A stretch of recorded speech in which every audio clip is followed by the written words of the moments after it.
Evangelho de João, capítulo 2, versículo 11, a última parte do versículo. E os seus discípulos creram nele. Evangelho de João, capítulo 2, versículo 11, e os seus discípulos creram nele. Quando eu começo a olhar para a Bíblia, e hoje, gravando aqui para você esse vídeo num cenário um pouco complicado, com algumas inquietações, alguns mosquitos, uma certa movimentação, mas eu faço questão de colocar algo que Deus colocou no meu coração. Desde o começo da criação, eu percebo que Deus ele faz algo curioso, ou seja, ele começa a se revelar a nós. E nessa revelação eu percebo que no livro de Gênesis, Deus ele mostra uma geração corrompida. E Jesus ele fala que a geração lá, essa geração parece com a nossa, a geração dos fins dos tempos. A Bíblia mostra ali então que Deus ele dá uma ordem para Noé, porque haveria de chover, haveria um dilúvio. E pense você, imagina você os animais entrando na arca de dois em dois, rumando, caminhando para a arca e ninguém viu. Jesus ele fala o seguinte: até que veio o dilúvio e os levou a todos. Todos eles, exceto a família de Noé, foram consumidos por um grande dilúvio. A minha pergunta: como assim? Como eles não viram os animais entrando? Independentemente se foram os animais adultos que entraram, ou se, como no meio moderno, quando vai ter um transporte de animais, eles levam filhotes, independentemente de tudo. O que eu percebo que realmente Deus queria mostrar a misericórdia. Ele criou uma embarcação para que os seres humanos viessem dar uma resposta, mas acabou automaticamente virando então um objeto de juízo, porque eles não perceberam. Quando eu vejo Deus ele regulamentando algumas coisas, em Levítico capítulo 13 e até o capítulo 15, Deus ele vai falar sobre a lepra. E a pessoa ali, aquele que era leproso, ele tinha que ter um determinado comportamento. Deus fala sobre a lepra nas roupas, a lepra nas casas, a lepra em alguns outros objetos e o seu tratamento específico. Note você, Deus ele nunca foi a favor da segregação. Quando eu olho para o Novo Testamento, a carta aos Hebreus, eu vejo que havia algumas coisas lá atrás que eram sombras, que eram apenas ali algo que Deus ele estava fazendo para comunicar algo maior. Então Deus ele fala o seguinte, que aquela pessoa que era leprosa, ela teria que ser tirada do meio. Por quê? Porque a lepra era contagiosa. Estudando um pouquinho mais sobre essa palavra lepra e a sua amplitude, ela é gigantesca, não querendo dizer somente de uma patologia, mas de várias patologias que estão envolvidas e que se mostram através da pele. Mas eu quero me ater a uma especificamente, que ela gera uma certa insensibilidade, uma doença bacteriana, que a pessoa às vezes ela bate em uma parede e não sente. E por que isso é problemático? Porque a pessoa ela pode ter gangrenas, ela pode ter lesões seríssimas, mas ela não consegue notar, porque ela perde a sensibilidade. Lepra. Note você, o versículo que eu citei no começo, Evangelho de João, capítulo 2, versículo 11, o finalzinho, a parte B. Jesus ele foi convidado para uma festa de casamento.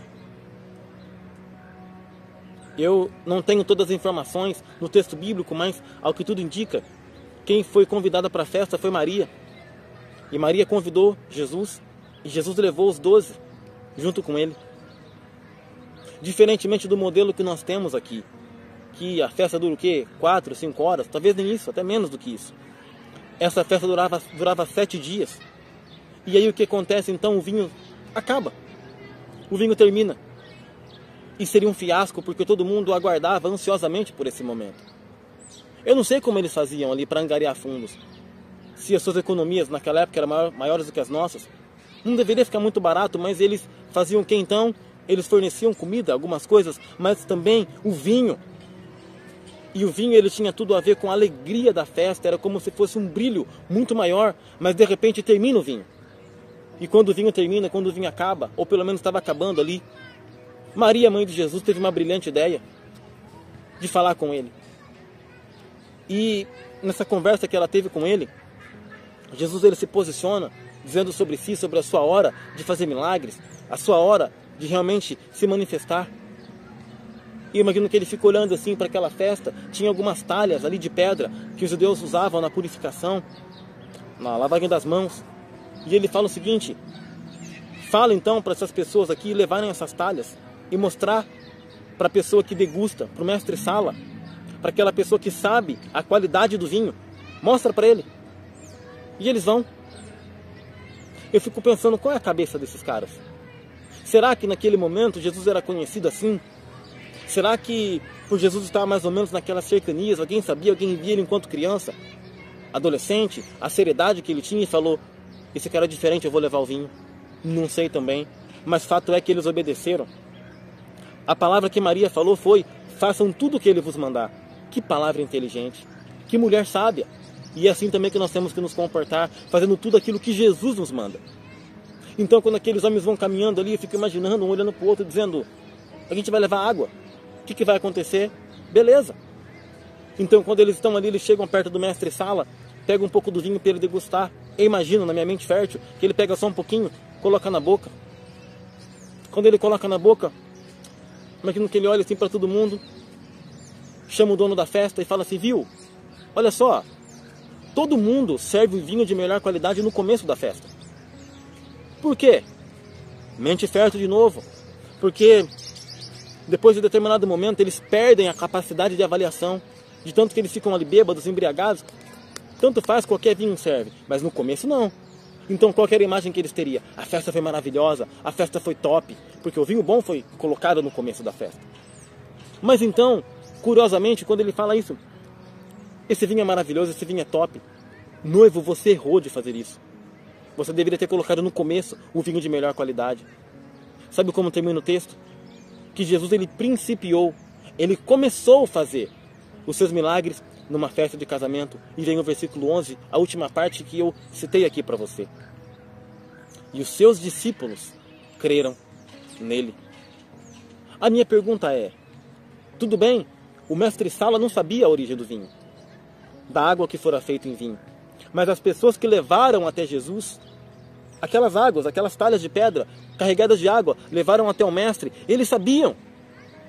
Eles viram, eles perceberam isso. O noivo, será que ele não foi comunicado que o vinho estava acabando, que precisava fazer alguma coisa? E que talvez ele não teria dinheiro para conseguir comprar tão rapidamente o vinho assim? Quanto custa um vinho de uma alta qualidade? Talvez um vinho de 50 anos, 30, 40 mil? Eu não sei quanto, sabe, financeiramente falando, ficaria esse milagre de Jesus. Mas ele opera. A pergunta que eu faço é, os caras que levaram o vinho até Jesus, o noivo, a noiva, os outros convidados que estavam perto, por que eles não creram? A Bíblia não mostra eles se curvando diante de Jesus. Uma vez eu vi um físico, ele já faleceu, mas ele estava explicando, um físico cristão, mas ele estava explicando dentro do ponto de vista da naturalidade. Porque, na verdade, os milagres, eles não são explicáveis. O milagre nós acreditamos e vivemos. Mas ele falou o seguinte, diferentemente de um processo, que se porventura eu tenho nas minhas mãos ali uvas e as espremo e faço vinho, isso é um processo. Mas pelo contrário, quando eu tenho água e vou transformar em vinho, isso é um milagre. E ele explicando, ele falou o seguinte, que isso, entre linhas, é possível fazer. Desde que você desloque toda a energia da Via Láctea e concentre apenas ali naquela reação química imediata. Traduzindo, não tem como fazer, como alguém consegue com uma palavra, enviando uma palavra, transformar tudo. Ele não pode ser qualquer um, ele tem que ser Deus, ele tem que ser divino, dele mandar e todas as coisas sendo criadas. Isso me lembra Gênesis capítulo 1. No princípio Deus criou os céus e a terra, ele enviou uma palavra e tudo se fez. Agora Jesus dá uma palavra e fala, pode mostrar, eu garanto.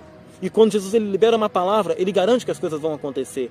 Mas o final é surpreendente, a Bíblia fala que os seus discípulos creram nele. E os outros, onde eles estavam? Sabe, eu fico pensando, será que nós não estamos também tão insensíveis assim? Será que de certa maneira a lepra não tem tomado nosso coração? Será que em certo sentido nós não percebemos os milagres, os sinais? Olha como está o mundo, especialmente o que nós vivemos agora, entre aspas, o novo normal, pós-pandemia. Uma insensibilidade gigantesca.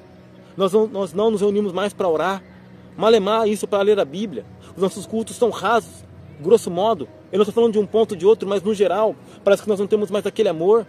Não temos mais grupos que evangelizam, grupos que saem para ir até as nações. Parece que nós estamos preocupados com nós mesmos. E ficamos muito mais felizes, sejamos honestos, quando nós ganhamos uma casa, um carro, temos uma promoção, nos casamos. E não foi isso que Jesus falou? Que no tempo, agora, parecido com os dias de Noé, casavam, davam-se casamento, comiam e bebiam. Que Deus tenha misericórdia para que nossos olhos eles venham a ser abertos, para que essa lepra nossa venha a ser curada. O ministério de Jesus foi marcado assim, ele curando pessoas de insensibilidade, de cegueira, que nós possamos crer, que nós possamos nos fazer como meninos para entrar no reino de Deus, e diferentemente dessa família, diferentemente dessas pessoas que estavam ali, que possamos ser como os discípulos, crer em Jesus, crer, perceber aquilo que ele está fazendo, notar, ter uma sensibilidade. Evangelho de João, capítulo 2, versículo 11. E os seus discípulos creram nele.